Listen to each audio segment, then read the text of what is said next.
Today we're comparing the new Redmi Pad 2 Pro and the previous Redmi Pad Pro to see what the differences are and to see whether it's worth the upgrade or not. So let's go ahead and get started.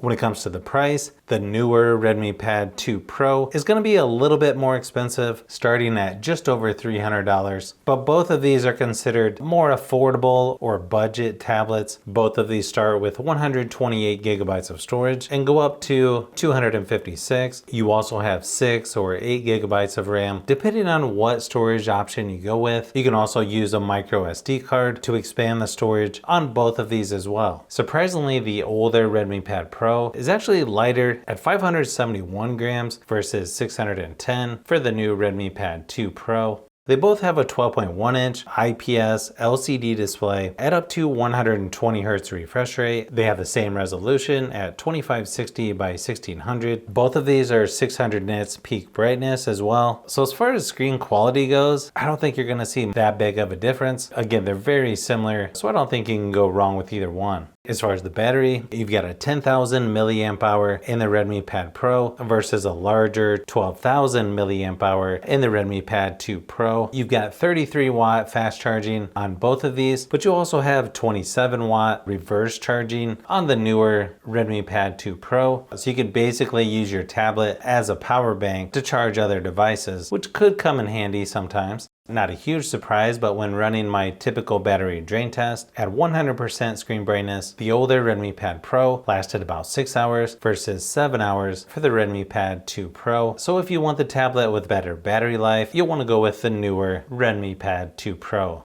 When it comes to software, these two are going to be almost identical. They're both going to be on Xiaomi HyperOS 2. You do get a little bit longer software support on the newer Redmi Pad 2 Pro versus 3 years for the Redmi Pad Pro. So not as good as the regular Redmi Pad 2. And from what I've seen in the past, that could change. So it's really hard to say at this point, but typically the newer tablet is going to get longer software support. Surprisingly, it doesn't look like you get Workstation on either of these tablets. You kind of think you would considering the larger screen, but you still have floating windows and split screen for both of these if you want to do some multitasking. I believe you can use the Redmi Smart Pen on both of these tablets as well. Unfortunately, I don't have one to test on these, but it's nice you do have pen support regardless of which one you go with. Performance wise, you've got the Snapdragon 7S Gen 2 processor in the Redmi Pad Pro versus the newer Snapdragon 7S Gen 4 in the Redmi Pad 2 Pro. So obviously the Redmi Pad 2 Pro is going to have a little better performance, as you can see by the benchmark results. It's also going to have better GPU performance as well.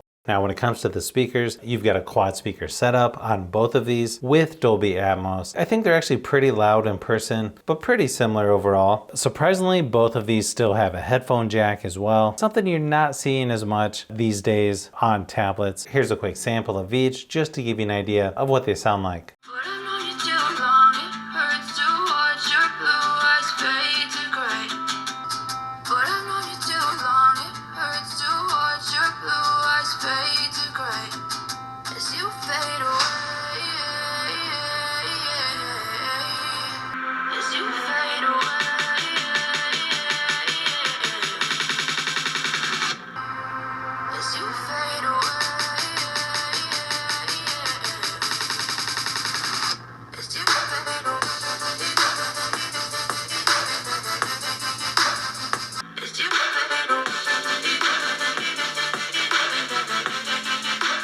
As far as cameras go, you've got an 8 megapixel on the back for both of these. You also have an 8 megapixel on the front for each tablet as well. And you can shoot up to 1080p resolution for video recording on both of these. So as far as camera quality goes, they're going to be very similar. Here's a few quick samples of each just to give you an idea of how they compare.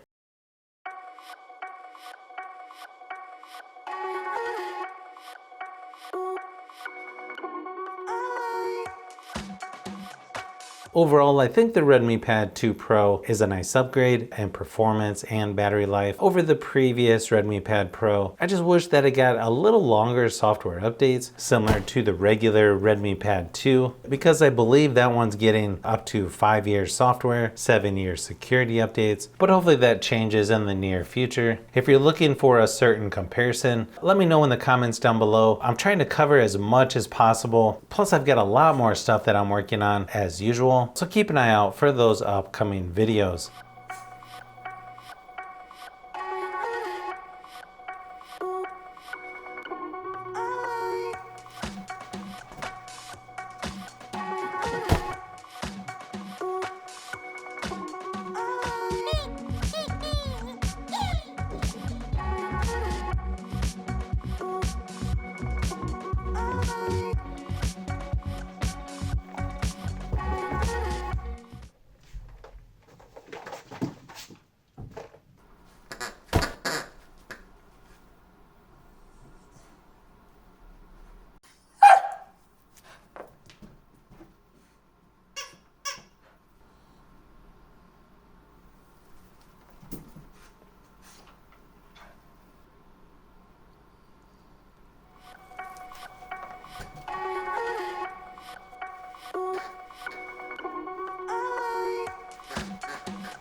So if you've made it this far into the video, you may want to say thanks by subscribing, and don't forget to give a thumbs up if this video was helpful. This is Brian from Fishbee Productions. Thanks for watching, and I'll see you on the next one.